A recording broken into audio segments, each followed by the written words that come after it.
Hi, everybody. It's time for a Grace Network video. This is on guidance today on prayer. So I'm going to highlight that as a subject matter. We'll end in a prayer. And I first want to comment on the growing Grace Network.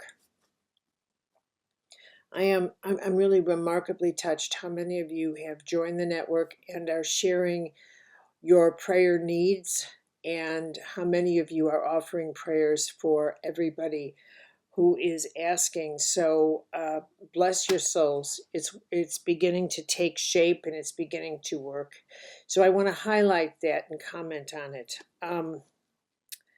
First, I want to point out that if you look at where all the addresses are coming from, you'll see that we now have prayers going on 24/7 from around the world. So I want you to keep that in mind, that we are all breathing prayers together 24/7. And that's a beautiful imagery to hold in your heart, that there are prayers now going through our Grace Network 24/7.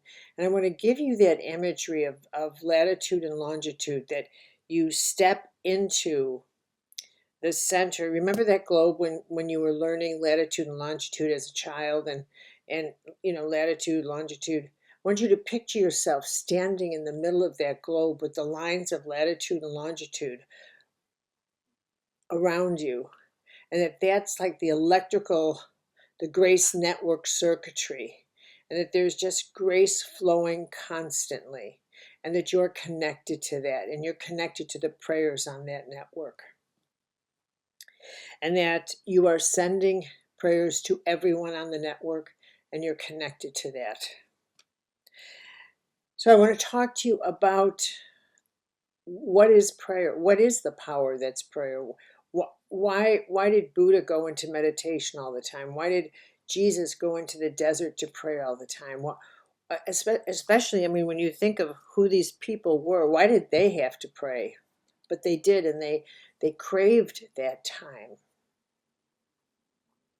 And I think of what I know about the lives of people who were called saints and how much time they spent in prayer, and and in that quiet time that they craved to be in holy union. Francis of Assisi, Rumi, there are times of where they would withdraw and go into this deep, deep meditative state. Gandhi would spend a couple of hours every day by his weaving, by his spinning wool, or because he needed that quiet time in meditation, in reflection, contemplation. This is a time that we need to withdraw from. If you want to think of it, you want to withdraw from the chaos, the chaotic illusions in your world, and pull yourself away from all that noise. Do you ever leave a really noisy restaurant, and the moment you walk out, it's like this soothing calm of quiet just surrounds you, and you think, oh my God, that feels good. From the assault of being in these awful, noisy environments where you have to scream to hear each other. That's the chaos of your ordinary life. And then when you walk into that quiet, you finally can think, I can hear myself think, I can hear you. I can just hear the blissfulness of nothing. It feels so soothing. And you can feel every one of your senses kind of calming down and thinking, oh my God, this feels good. I never have sound on in my house. I never do. I never have music playing. I have all these CDs, and I rarely play them, certainly not when I'm working, because I love silence. I just find it so soothing. We go into prayer because it's like this soothing. It's like going into the silence from all the chaos in our lives. That's number one. But who are you talking to? And who's out there? And who's listening? And what's the power of it? Why do you need the power of it? Well, You know, I can't prove anything I'm about to say to you. I want to just put that out there as a disclaimer. So I want you to listen with an open heart. And if it doesn't feel right to you, all right, but just this is the best I can offer you. Um, you know, we have free will. And free will is really about our choice, not just to say, well, I think I'll wear something crazy and colorful today or not. It's also about how we choose to organize how we see reality, how we engage with reality, how we um, decide to interpret the events that happen to us, how we put together the pieces of our life, what words we decide to use. Are we going to call this a good day? Are we going to call it a bad day? What language do we organize our perceptual system with? Every part of this is a power choice, every part. And it's up to our will. Nobody's telling us what, this is the power of our will. And every choice we make directs our consciousness into action, directs it into creative force, including the choice as to whether or not we see this as an interactive universe, a co-creative universe with holy allies or not. And if we decide, I don't think I'm alone here. I think maybe I have some holy allies. And I would prefer to think that I do. That I'm not, that life is not just a physical experience and then it's over. I cannot tell you how many people who were atheists and agnostics and they have near-death experiences only to find out they were wrong, completely wrong. And they find themselves hovering over their body and then engaging with an angel that says, surprise, you know. I would love to be there for a moment like that. I mean, I would love to be there. And they're like, where am I? And they're like, that, right, where do you think you are? They have no idea. And then they're just so shocked. They're my favorite ones to talk to, by the way, because they're like, oh my God, how could they even say that phrase, oh my God? But there they are. And they find themselves in this vast immortality in their soul that they didn't believe in. And they're the ones that come back with the most passionate message that, boy, was I wrong. That's my favorite. Okay. But it's a choice to decide, I think this universe may be a sacred organization, that there may be something far more than what meets the eye. And if so, it means that maybe I should live my life according to, excuse me, I have allergies, and that's just what this is. And I know it's annoying as hell, but there it is. Okay. But it is how you decide to organize. So the first choice is that you engage the decision to involve your holy allies. Now, I don't know if it's a teaching. No, it's not. One of the patterns in sacred literature is that the alliedship between human beings and angelic beings is that they're either messengers or they are beings that have been invoked. You know, I need your help. I need your help. Even Washington at Valley Forge invoked the help of angels. And that help is sent. And there is a pattern here of how heaven seems to involve itself with us. Now, I could do a whole series of lectures with videos on how our intuitive system is wired. But we are wired to receive guidance all the time. I mean, all the time.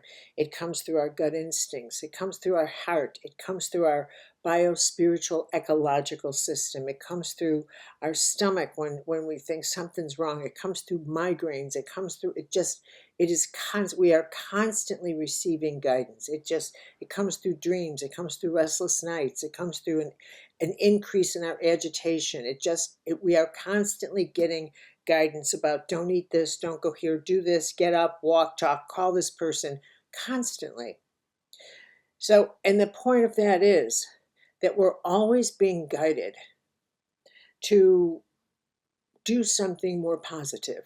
Do something more positive. We're always being guided to do something to increase the positivity in the moment, to do something that increases our awareness of how we can help ourselves or someone else.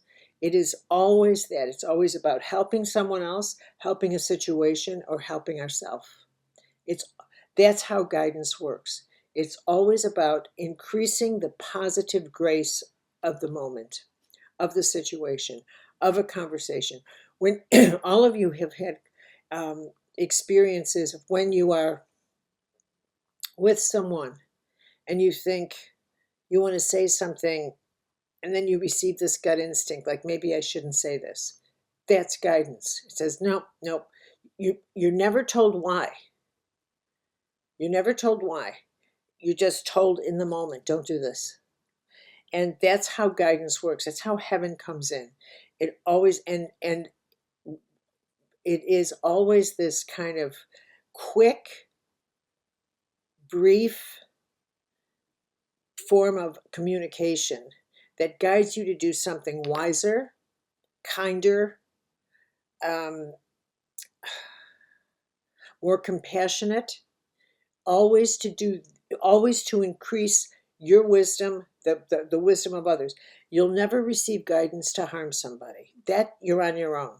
You'll never receive guidance to do something deceiving. Never, never, never. That comes from negative resources. That comes from the dark side, which works just as effectively, by the way, and incidentally. They play by the exact same rules. But positive angelic guidance will always work to increase the field of grace and the network of grace around your life. Now, prayer, when you pray and you say, help, I need help, you actually are better off never saying what kind of help you need. Heaven's not stupid. You are really wise to say, I need some help here, help me out, and take your hands off the steering wheel. And just assume that the moment you ask for help, that you are being given help. But don't assume that you know how that help is going to come. Do not do that. Just assume that this is where faith comes in. That the moment you say, I need help, help me, I don't know what to do here. The moment you say the prayer, and this is where faith comes in. You have to have this sense of faith that the moment you utter that prayer, help is on the way. Do not assume that you know how it's coming or that it's coming in the way you want it or hope it will come. Do not do that. Never tell heaven how to answer your prayers. Never. Number 2, heaven will, how do I say this? Heaven will not do for us what we should and must do for ourselves. Never. So, for example, you don't pray for something like, make me dinner. I mean, if you're there, make me dinner. I mean, can you be so stupid? But if you're hungry and starving and you say, God help me, God help me, and you really are starving and you have run out of your resources, God help me. Leave it alone And who knows how you will find your way, or someone will be sent to you. And it may not be in the next hour, but maybe in the next 3, or maybe the next morning. Heaven helps those who help themselves is a long-running old adage with a lot of wisdom. We are here to discover what we can do with and for ourselves with faith within us. But heaven will not do for us what we must and can do for ourselves. If you pray something like, well, make that person not mad at me. Well, what if you owe that person an apology? Nothing's going to change until you do what you must do as well.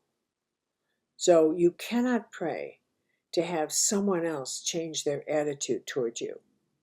It's your attitude that you have to pray. You have to say, give me the courage to do what I don't want to do. I don't want to apologize. I've got all this pride and I'm angry as all hell and I want to be right and I want to win. And that toxicity is actually destroying me. So I think I've got this problem here. I know I do. So help me deal with the poison in me. Help me deal with that. And I'll take it from there. That's the prayer that gets answered. And sometimes prayers get answered because you become so miserable inside of yourself that you can't take it anymore and you break down. And that's actually an answer to a prayer, believe it or not. That's actually an answer to a prayer, where you get so sick and so toxic, full of your own poison, that you get cleaned out. That happened to me.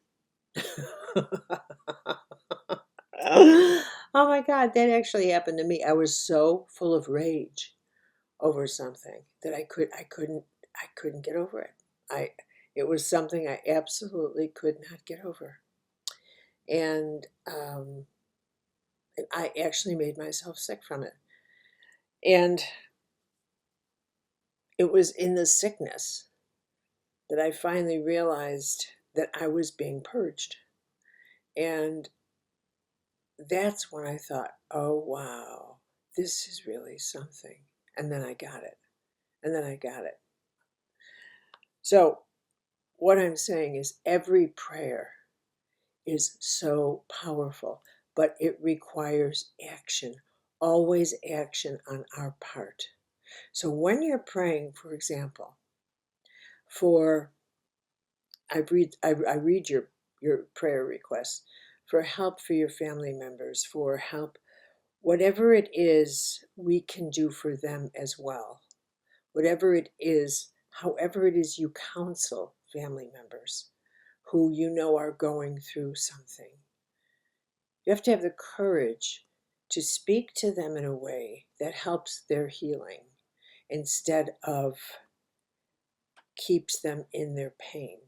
So, for example, many of you know I had a brother who was an alcoholic. And when you love somebody a whole lot, it can be very hard to say what needs to be said. Like you're an addict and you have to get to treatment. You have to. Especially when the person is not ready to admit they're an addict. And you can find yourself not saying something because you don't want to upset them and you don't. But that doesn't help their healing, not at all. And it doesn't, and you think you're helping their healing because you're keeping them calm. You're keeping the situation calm and you think calmness helps their healing until one day the light goes on and you realize this is not working. This isn't working. And I am actually keeping myself calm. And therefore I'm keeping myself sick and I'm keeping him sick. And nothing about this is working. And that's when you really get tough in prayer and say, give me the courage to do what I have to do here because this isn't working. And all the prayers for healing aren't working because I need healing too, because I don't have the courage to do what I must do. And that's when you get really tough with prayer and healing. And then you say, you're an alcoholic. And if you want me to help you, with going into treatment, I will be glad to do that.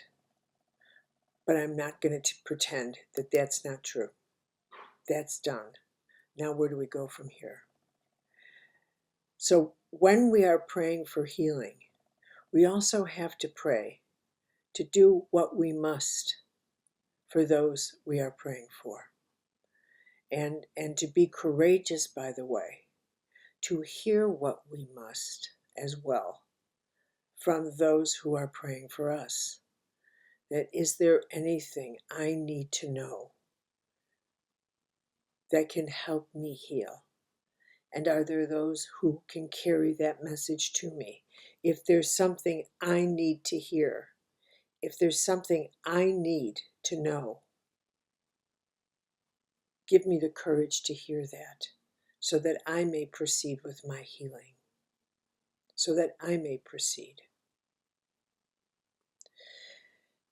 Now, we also need to pray for the healing of so many people who are now suffering the trauma and tragedy of the loss of their homes, the flooding, the um, bombings in Lebanon, the disasters in Gaza, the war in Ukraine, the war in Russia, all these places of people whose lives are just upended by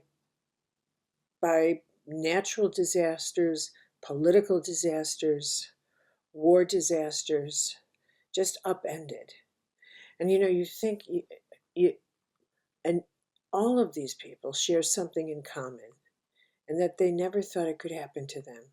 They never imagined they would be ecological refugees, war refugees, trauma refugees. They never thought of that. They never thought that could happen to them. But it does.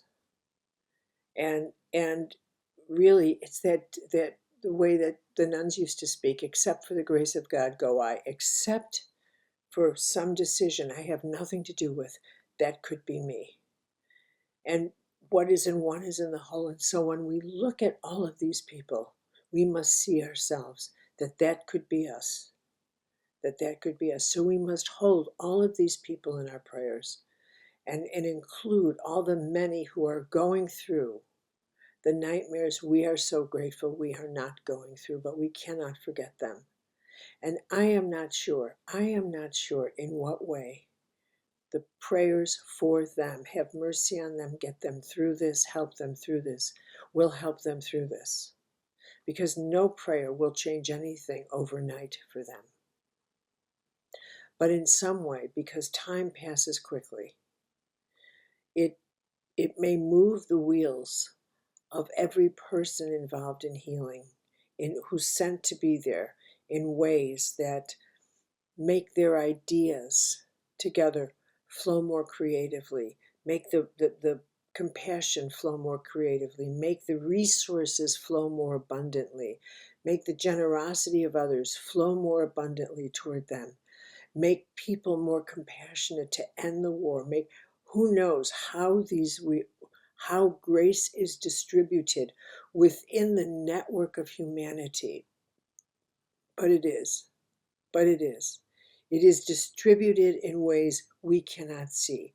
But it is like pouring positive benevolence into a situation so that it works this way. The way people think, you can easily think, there's nothing we can do about this. And grace changes to, there's so much we can do about this. There's so much we can do about this. So I am going to ask you to include, as you pray, the kindness of others, the multiple kindness of others. So let me conclude this by sharing a prayer with all of you that I have here. It's called Soul Choices. Nowadays, I think about my life, Lord, as an endless excursion into the power I have to set choices in motion. How I dance with creation by deciding what to do with this life of mine. And little by little, I'm realizing that every thought I have, every breath I take releases sparks of creative energy, my grace into this universe. Every flash of love or fear or anger or joy or curiosity or gratitude ignites a consequence. Every burst of energy starts the fires of creation, which blend into the forces of energy already in motion. That is what this journey of my life and everybody's life is about. What then am I creating with this soul of mine? I will have to account for my acts of creation when I leave this earth. We do not get the gift of all this power and not have to account for it. That is, this is far too orderly a universe for our lives to be disorderly and unaccounted for. I suspect that when I leave this earth, everything that seems so important to me here, everything I worry about, will crumble away. I will realize how utterly insignificant it was to not have enough of this or that, or how much pain I caused by holding on to anger or stressing out about whatever. I didn't want to wait that long, Lord, to come to my spiritual senses, though. I want some wild and powerful grace to sweep through me and flush out my inner reptiles and fears. I cannot afford to be afraid of small choices anymore. I cannot afford to imagine fears that are nonsense or concern myself for even a second about what others think. My only concern now is whether I hear you clearly. I have less time ahead of me now than behind me, Lord. I do not want to be someone who's frightened of other people or carries darkness in my heart. If I am such a person, I need to see that and heal it. My choices are far too powerful, and I cannot afford a negative choice anymore. I ask you for the grace of outrageous trust in you. I want to see clearly, love fully, and have the courage to make life better for even just one person other than myself every day. I'm so grateful for this precious gift of life that I share with humanity. Hover over me, Lord, and occasionally let me know you're there. Thank you, everybody. I'll see you next week with next video.